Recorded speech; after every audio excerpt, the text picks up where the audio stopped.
Good afternoon, and thank you everyone for joining our webinar today on Observability as Code with Terraform and Splunk. It's great to have you all here. I'm Penny Harrison. I'm the Marketing Director here at Somerford. We're hosting today's webinar because we're an elite partner with Splunk and also a certified partner with HashiCorp.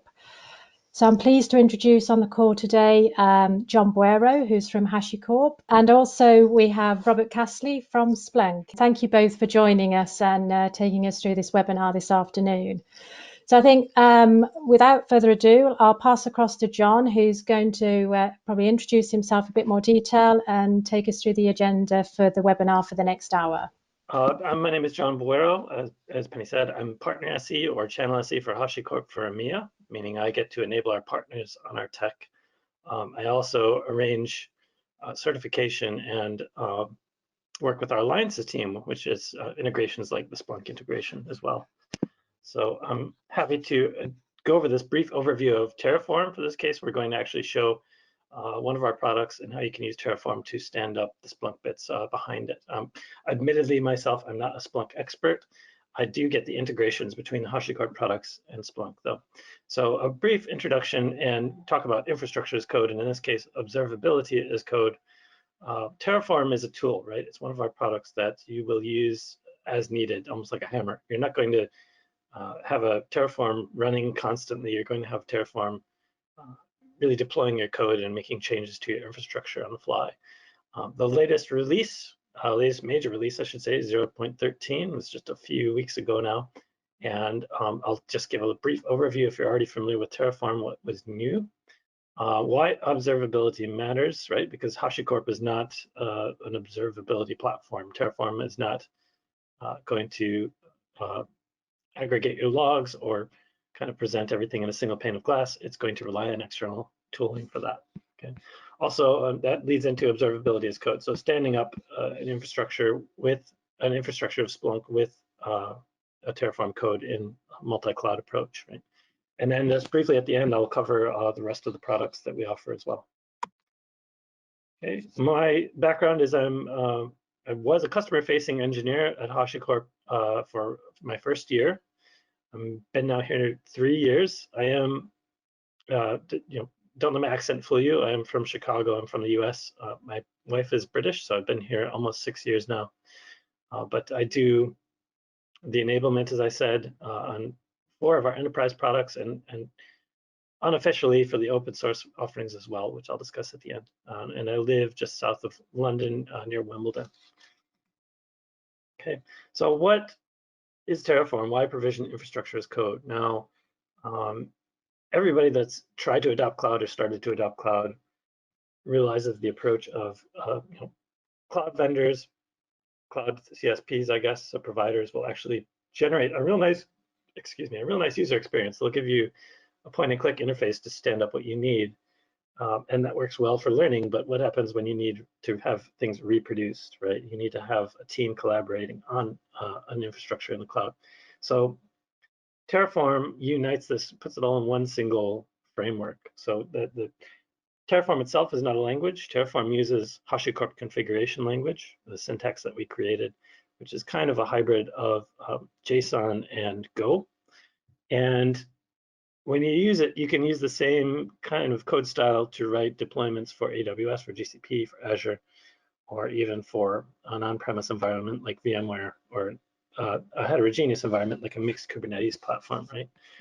Now, it allows you to do that in a way that is desired state configuration. So you don't run a script top to bottom in Terraform. Terraform is a description of what you want. So you can reproduce it, you can change it on the fly, and Terraform will tell you if you're going to break a certain branch of your infrastructure or what needs to be rebuilt for a change to occur. Okay. The example is a language here. If you have never seen Terraform before, this is kind of what it looks like. And it doesn't matter what cloud you're running on, right? Well, this obviously says Google Compute Network, so it's a Google example. If this is an AWS or an Azure example, it shows a similar code structure, right? So it's consistent, it's cross-platform, cross-cloud. There's providers. Providers are actually the glue between your Terraform code and the backend API. They're usually written in Go, and they can do just about anything, right? So this description can spin up a GCP network, or it can order you a pizza. We have a Domino's pizza provider, which actually hooks into Domino's API that we love to use at demos and user groups. So it's pretty straightforward. And again, there's loads and loads of public GitHub repos and examples that we have where you can often copy and paste and get what you need quickly on a cloud neutral or cloud agnostic way. Okay. We can run remote operations in Terraform CLI, which we're going to see in the second half of this webinar. You can also use Terraform Cloud, right? Terraform Cloud is our analogy to GitHub. So if Terraform is Git, a command that you run on the CLI, Terraform Cloud is a platform like GitHub. And it is a central place for you to collaborate with your team on code, have it track your history, have it track an audit trail of who's done what. Again, it won't continuously monitor your deployment, so it is not a CM solution or an observability platform. It is only going to help your visibility into the Terraform code you're applying. Okay. It also lets you share modules within your organization. We show modules are like functions to shorten the work you need to do if you're going to group resources together. We can also automate runs from version control. So no need to run Terraform command. All you have to do is log into your GitHub or your Bitbucket GitLab server, apply your code change, and then Terraform will make the rest happen for you. And also, anybody that wants to try this, there is a free tier now as of the last probably year and a half. Everybody can sign up and get a free account, much like you can get a GitHub account. So introducing Terraform 0.13.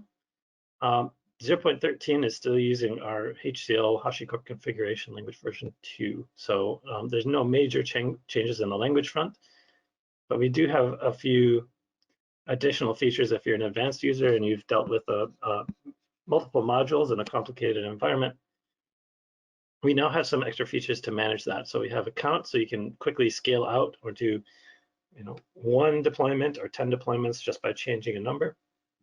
We also have a for each, so you can kind of iterate and make little tweaks to a large list like that. And something that's been missing a long time is the depends on. So if I've got a module that requires another module, that will help us automatically sort out dependencies for you, right? And also report an error if you've done something wrong. Now, new integrations with Terraform Cloud. So again, I don't think we're going to see Terraform Cloud today, but we have quite a bit more streamlined in Terraform Cloud API, and I could actually do an entire webinar on the features of Terraform Cloud, so I'm going to hold off on that. The Terraform registry is our common place for people that find a certain module or basically function useful that they can share with the community, including our cloud provider partners. Google, Microsoft, AWS all contribute to the Terraform registry. Okay, and a little bit of background around our other products. Remember that I said Terraform is a tool, right? So Terraform will provision resources for you and change them when you need. The other 3 enterprise offerings that we have, in addition to Vagrant and Packer, which aren't on here, we have Vault, Consul, and Nomad, and these are all traditional services. So, and the Splunk front, all of these services consume Splunk more than provision Splunk. It's kind of the opposite side of the coin. And we can talk about integrations for that later as well, right? So again, these are normal services that you'll deploy like a traditional application.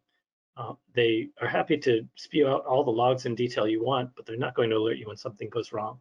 So that part is aided with Splunk in particular. Okay, so thank you. Super quick introduction. If anybody wants to learn more, we have a Terraform.io site, which is the main Terraform page. We also have the registry I was talking about, full of example functions and grouping modules.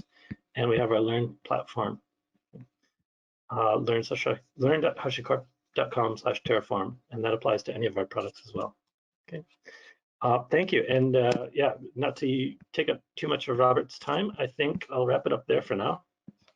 Fantastic.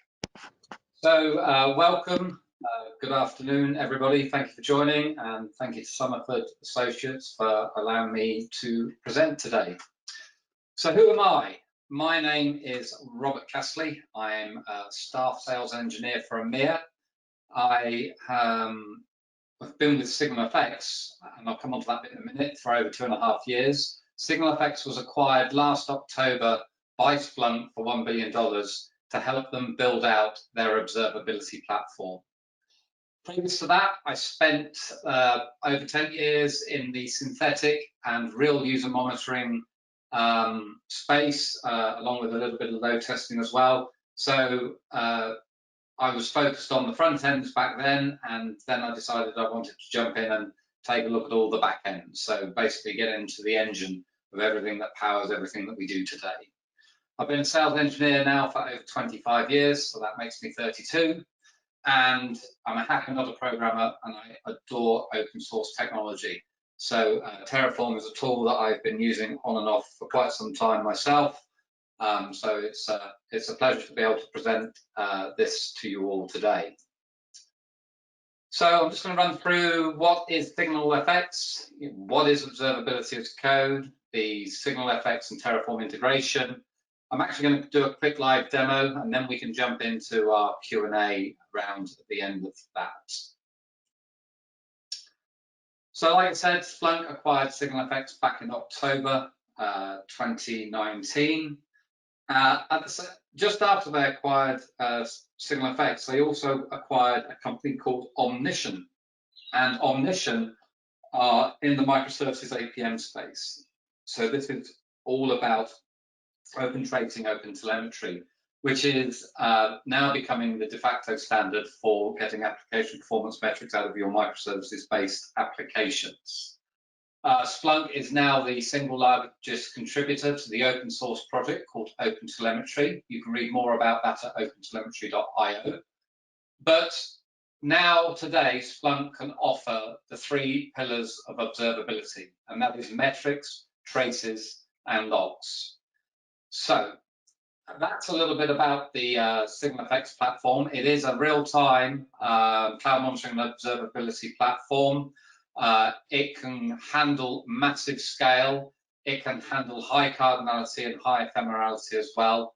If you're interested and want to have a nose around the platform, then you can sign up for a free trial at login.signalfx.com. And that is a 14-day trial, so you can get hands-on experience with that. We also run monthly workshops whereby you actually get, usually me, I'm the main instructor, but I'll take you on about 2.5, 3-hour journey through deploying agent into an infrastructure, deploying applications, and having the traces and APM details come out of those applications. So what is observability as code? So we have a large number of customers that use Terraform every day to help manage their SignalFx environment. So just like John touched on, using Terraform for managing your infrastructure, so you know whether you are provisioning EC2 instances in AWS or compute instances into GCP, etc. When it comes to observability as code, it is like taking all of that and being able to manage all of this. And as John said, you know, the beauty of the Terraform HCL is that you can store it in a repo, so you have a bit of version control about it. And it is, a very DevOpsy thing to do, is to be able to manage all your own stuff in one place. So rather than having to live in the UI, point and click, etc., you can have everything sort of like controlled and managed from a tool like Terraform. It's also a lot quicker to spin things up and down, and you'll see this very, very shortly within my demo. Basically, when you have monitoring tools like SignalFx, and you've got thousands of charts and hundreds of dashboards, and then you do a new deployment of your services and applications, and you need to tweak things in those dashboards and charts, etc. Going through them by hand, one by one in the UI, is time consuming. It's more difficult to do quickly. And with Terraform, the ability to apply changes, is a couple of command line calls away from doing that. So this whole ability to, not only spin up your infrastructure and spin it down, but also anything else around your platform that you wish to observe and and be able to see, etc., is super, super easy with Terraform. So SignalFx has a provider, just like John mentioned with the GCP one. This allows you to take control of nearly every aspect of the platform, whether it is firing up an integration, whether it's creating dashboards and charts, whether it's sending in events, whether it's creating what we call detectors, which basically help fire alerts. Basically, everything that you wish to do, you can do with the SignalFx provider. This is frequently updated and is hosted on the official repository on the Terraform.io website. John briefly touched on what does Terraform look like, and I have an example here of what it looks like, from a SignalFx standpoint. Here we are basically building out what we call a detector to fire an alert. And it just basically starts off with, the resource that you want to use. You're going to give it a nice little description. You're then going to use something called SignalFlow, which is our analytical language for querying the metrics and data that we store, and basically setting some rules. So you can, see there that when, if this particular signal is greater than 60 for a 5-minute period, then fire one alert, and then you can fire another one, if it goes over 30 minutes, for example. And it will then, you can define where that's going to go. So if this was something that you wish to change, you can easily make changes to the Terraform and reapply it, and it's all very, very manageable. And especially, obviously, using something like GitHub to store your HCL in, you can obviously track those changes over time as well. So I'm just going to drop out to a little demo. This is SignalFx. I have some dashboards here. I just want you to keep an eye on this custom dashboard area here, that there is nothing there. This is a bit like a magic trick by the way I'm describing it. And also, when I come into my detectors, again, I have absolutely nothing there. I have my Terraform all built out here, and if I just list my modules directory here, I have a number of modules that have been built out to create dashboards and alerts for various services that we might be monitoring with the SignalFx platform. So the first thing you need to do is go ahead and initialize your Terraform and check for any upgrades to the provider that you're using. So I can see there that I'm running 4.26.4 of the SignalFx provider, and everything has been initialized to be able to go ahead and do this. With Terraform, it's always recommended that you actually run a plan. So basically, you're just going to check to see that everything is working before you go ahead and try and do anything. And so in order to be able to communicate with SignalFx, I need to provide an access token to the platform, and I also need to say where am I, which realm am I running in. So I happen to be running in our European realm, in my US realm today. So I will be using the US realm. That will then go ahead and throw an awful lot up the screen there. But basically, the summary at the end here is the important part here is, I'm planning to add 74 charts, dashboards, and detectors in total. I'm not changing anything and I'm not destroying anything, i.e. just not getting rid of everything. So if I go ahead and apply this, paste my token, enter my realm, again, it will ask me, it will whiz everything up the screen. It's planning to add 74 still, but it has stopped and basically is asking me to confirm whether I want to proceed with what I'm about to do. So I'll go ahead and just enter yes, and you will now see it's creating quite a few things up the screen, but just to see how quickly this is actually applying everything to my environment. So once that is finished and gone up the screen, and just wait for the last couple to go through, there we go. So the 74 have been added. If I come back to my dashboards tab here and go to my dashboards, I have 2 dashboards been added here, and I can come into here and just see those dashboards up and running. I can see that very, very easily.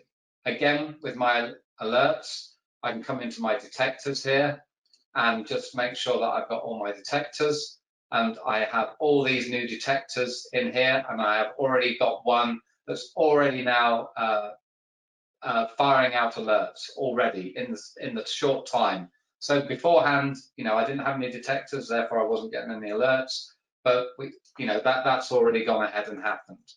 If I go ahead and go into one of the modules here and I make a change, so if I go into this usage one here and I just go and let's do the host model dashboard here. If I just go and make a silly change just to this environment, so if I come back and we'll just get the dashboard live on the screen here. So let's go to the host base model. So we have something, the title of this is called host base model count. Yeah, if I actually change this to host base model count edited, for example, and I save that file away and I go all the way back up and I go and apply this Terraform again, one more, and I've put in my token, enter my realm. It's saying here there is one thing to change, so I'm making a change within my Terraform. If I go ahead and say yes to that, that one change has been applied. All my Terraform HCL is in my repo. I've got a version now, and I can see the change being applied live in there like that. So that's how quick and easy it is to be able to do it. It's also equally as quick and easy to get rid of everything. Terraform destroy, plonk in my token, my realm. It's basically going to whiz through everything, and it's asking me to confirm again. Do I want to continue? Do I want to destroy everything? I'm going to go ahead and say yes. And then I will come back into the SignalFx UI, and I will be able to see that those dashboards and those detectors no longer exist. So if I come back into, I don't know why I've got an error there, but if I come back into my detectors, we can see here they have all gone. And that is how easy it is to be able to use Terraform and the provider, whether it's SignalFx, AWS, GCP, or ordering a Domino's pizza. It is super, super easy to do things at scale, things at speed within your environment. So if you want to get started with Terraform, you can head over to the HashiCorp website. There's a link to our free trial there if you want to screenshot this and save it. And there's also the link there to the SignalFx Terraform provider if you are interested. And that's about it from me. Thank you very much. That's great. Thank you both for that. Really lots of information in there. If anybody's got any questions, we've got some time that we're able to answer any of those. If you want to pop them across on the chat box, then we can see either John or Robert are here to answer any of those. We've had just a couple come in while that was on, and I think we may have answered it throughout, but one of them pointed towards you, John. Where can I get training for Terraform or HashiCorp technology? A couple options. So we have now the learning portal, which was shown on the slides. We also have, by the way, that's public, right? So that would just kind of be guided tutorials. We also have online workshops that we do in the pre-sales team with a platform called Instruct. So we have play.instruct.com/HashiCorp. And also our learning team is now kind of expanding into Katacoda. So if you go to the Katacoda website and search for HashiCorp, we have a portal there with lessons as well. Now for people that need advanced trainings, we also sell trainings through our partners as well if you need a week with your group. Great, okay. And then leads on to probably the certifications that HashiCorp offer. Yeah, so I do the certifications with the partners. They have since gone mainstream, so we can actually send anybody to hashicorp.com/certification, I believe. Yeah, certification. And then that will list our currently available exams. And we have 2 levels. We have associate for Terraform and Vault. We're about to launch our Console Associate, which came out of beta, I think, last week, and then Nomad as well. Later, there will be professional exams that focus on enterprise, but currently is Associate, being an open source certification on Terraform or Vault. Okay, thanks, John. And is that the same, Robert? You mentioned obviously you do some workshops. Those are something that you run. So what's available from that side? Just to give a bit more detail on that. Sure. So the workshop that we run is the Observability workshop, which basically anybody can register for it. Like I say, it's about 2.5, 3-hour session where we take you through a journey of getting data in. So that requires deployment of the SignalFx agent onto a instance or a host. We actually deploy it into a Kubernetes cluster. That's part of the workshop. And we start getting in those Kubernetes metrics and lighting up the dashboards. We then take you on a journey of building out charts and dashboards by hand. And then we talk through configuring detectors and being able to do pre-flight checks on those detectors to prevent alert fatigue and alert storms. We then move on to monitoring as code. So literally what I just demonstrated is exactly what is used in the workshop. And then we move on to microservices APM. So that is deploying a microservice-based application, getting it instrumented and getting traces and spans out. So you can get to that level of observability. We also run something called VictorOps for rookies as well, which is another workshop which focuses on the incident response side of things. So when those alerts fire, it's ensuring that the alerts go to the right people at the right time, and the whole incident can be managed from end to end. Thank you very much, both of you, for joining us today and taking us through that. Thank you to you all for joining us.